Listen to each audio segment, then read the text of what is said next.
Petit rappel sur les nuances. Les nuances indiquent le degré de force ou de douceur des sons. Les nuances sont représentées soit par des termes français, soit par des termes italiens. On va donc voir tout ça. Il y a d'abord l'indication 2P, qui signifie très doux.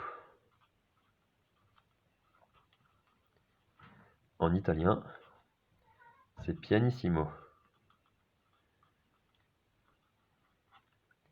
Ensuite, on a un P, qui veut dire doux. En italien, c'est piano. Ensuite, on a MP, qui veut dire moyennement doux.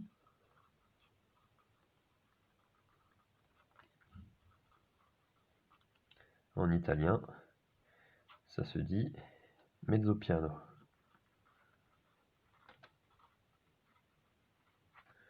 Ensuite, on a MF, moyennement fort.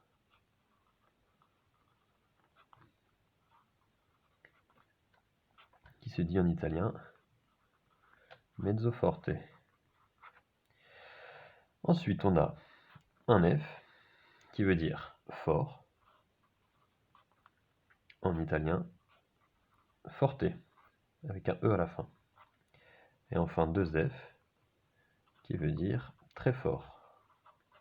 En italien, fortissimo.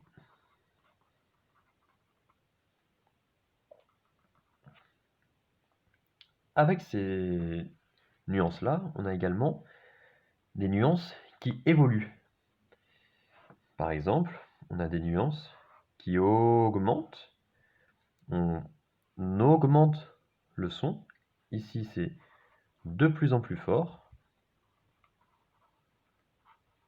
Et on a également de moins en moins fort.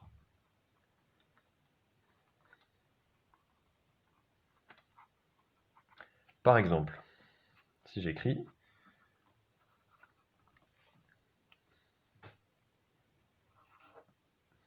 do, do, do, ré, mi, do, mi, ré, do. Ça, c'est le début de do clair de la lune. Par exemple, je peux partir piano, donc do, do, ré, mi, et ici, aller de plus en plus fort, do, ré, mi, ré, do, pour arriver à piano. Et au milieu, j'étais fort.